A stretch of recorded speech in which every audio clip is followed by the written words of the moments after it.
अस्सलाम वालेकुम। आज की वीडियो में हम लोग चैप्टर नंबर 2 का टॉपिक नंबर 2.5 इक्विलिब्रियम। इससे जो प्रीवियस वाली वीडियो थी उसके अंदर हम लोगों ने इक्विलिब्रियम को डिफाइन किया था और टाइप्स ऑफ इक्विलिब्रियम को डिटेल में डिस्कस किया था। आज की वीडियो में हम लोग कंडीशंस ऑफ इक्विलिब्रियम को डिटेल में डिस्कस करेंगे। So first condition of equilibrium, इसको हम लोग कहते हैं इक्विलिब्रियम ऑफ फोर्सेस। तो इसको देखते हैं। Vector sum of all the forces, हमें पता है जो फोर्स है वो एक वेक्टर क्वांटिटी है और वेक्टर की रिप्रेजेंटेशन के लिए हम उसके ऊपर एक एरो हेड लगा देते हैं। ठीक है। Acting on a body must be equals to zero. हम sum of all the forces करें एक्टिंग ऑन अ बॉडी, वो इक्वल्स टू जीरो आ जाए, it means it satisfied the first condition of equilibrium. ठीक है।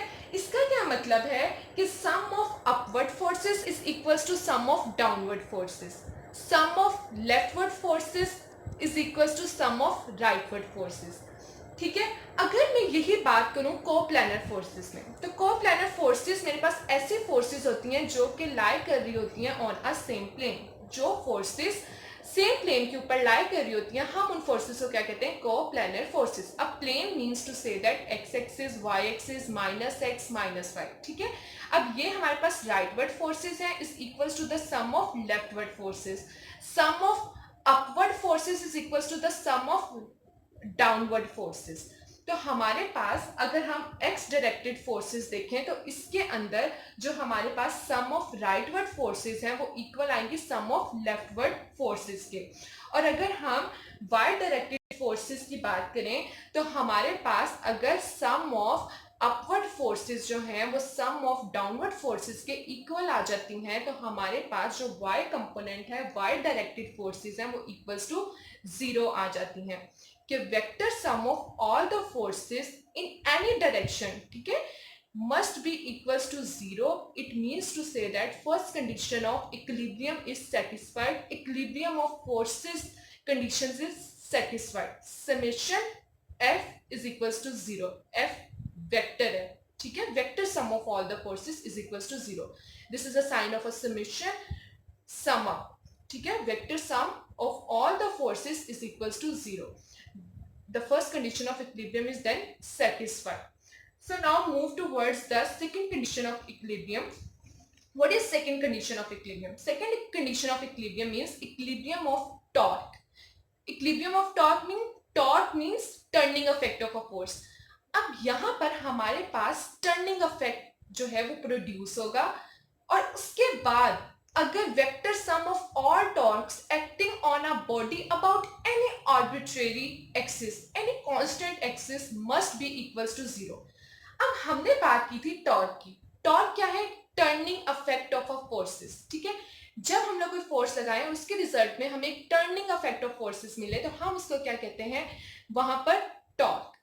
तो turning effect of a force is basically called torque. अब जब टॉर्क है, टर्निंग इफेक्ट आएगा, तो इसके अंदर हम इसको टॉर्क को इस तरह से रिप्रेजेंट करते हैं। अब वेक्टर क्वांटिटी है तो इसके ऊपर वेक्टर को रिप्रेजेंट करने के लिए एरो हेड, और समेशन है तो vector sum of all the vector sum of all the torques acting on the body must be equals to zero. अब हमारे पास यहाँ पर जब टर्निंग इफेक्ट प्रोड्यूस होगा तो टर्निंग इफेक्ट हमारे पास क्लॉकवाइज डायरेक्शन में भी प्रोड्यूस हो सकता है और एंटी क्लॉकवाइज डायरेक्शन में भी प्रोड्यूस हो सकता है। क्योंकि टर्न है, बॉडी टर्न करती है, तो वो हमारे पास क्लॉकवाइज डायरेक्शन में भी मूव हो सकता है और एंटी क्लॉकवाइज डायरेक्शन में भी मूव हो सकता है। तो वो हमें क्या कहते हैं? अगर हमारे पास second condition of equilibrium, equilibrium of torque, second condition of equilibrium को हमने सेटिस्फाइड करना है तो उसके लिए जरूरी है कि sum of anti clockwise torques is equals to sum of clockwise torques. Sum of anti clockwise torque is equals to sum of clockwise, ठीक है, क्लॉकवाइज टॉर्क्स। ठीक है। Sum of anti clockwise torques must be equals to sum of clockwise torques. It means to say that second condition of equilibrium is satisfied. अब हम लोग इसकी explanation को देखते हैं कि हमारे पास two equal and opposite forces हैं, इक्वल इन मैग्नीट्यूड है बट ऑपोजिट इन डायरेक्शन है। वो हमारे पास एक बॉडी है, रिजिड बॉडी, उसके ऊपर एक्ट कर रही है, तो it means to say that the sum of rightward forces is equals to the sum of leftward forces, the sum of upward forces is equals to the sum of downward forces. तो यहाँ पर हमारे पास first condition is satisfied, but अगर हम लोग देखें कि टर्निंग इफेक्ट की वजह से क्लॉकवाइज डायरेक्शन है, the body will rotate in a clockwise direction, तो इसके अंदर जो टर्निंग इफेक्ट है वो प्रोड्यूस होगा, means to say that torque is produced in the body. अब जब उसके अंदर टर्निंग इफेक्ट प्रोड्यूस हो गया है तो body is not in equilibrium, तो बॉडी बैलेंस तो नहीं ना रहेगी। अगर हमारे पास clockwise direction, sum of clockwise direction is equals to sum of anti clockwise direction होगा, तब बॉडी क्या होगी, इक्विलिब्रियम में होगी। तो it means that first condition of equilibrium and second condition of equilibrium जो है इज आल्सो रिक्वायर्ड। अगर हमारे पास फर्स्ट कंडीशन तो सेटिस्फाइड हो जाती है, ठीक है, first condition of equilibrium satisfied हो जाती है और second condition of equilibrium is not satisfied, so body it is not equilibrium. अगर दोनों हमारे पास जो कंडीशंस हैं वो सेटिस्फाइड हो जाएंगी तो it means to say that the body is in equilibrium, ठीक है। When first condition is satisfied, there is no linear acceleration. जब लीनियर एक्सेलरेशन ही नहीं होगा तो हम लोगों ने अपने प्रीवियस लेक्चर में डिस्कस किया था कि the body is in translational equilibrium. And when second condition is satisfied, there is no angular acceleration and the body is in rotational equilibrium।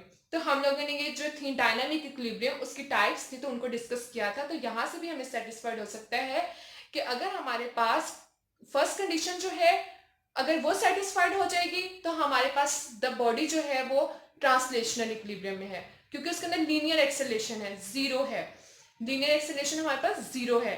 और अगर रोटेशनल इक्विलिब्रियम में बॉडी है तो उसके लिए सेकेंड कंडीशन ऑफ जो इक्विलिब्रियम है वो सेटिस्फाइड करती है, क्योंकि वहां पे एंगुलर एक्सेलरेशन जीरो होता है। और दोनों अगर कंडीशन हमारे पास सेटिस्फाइड होंगी तभी जो बॉडी होगी वो हमारे पास इक्विलिब्रियम में होगी, बैलेंस्ड होगी, स्टेबल होगी, ठीक है। तो ये हमारा था लास्ट टॉपिक चैप्टर नंबर 2 का, और इसके बाद हम लोग न्यूमेरिकल सॉल्व करेंगे और अपना चैप्टर नंबर 3 का स्टार्ट करेंगे।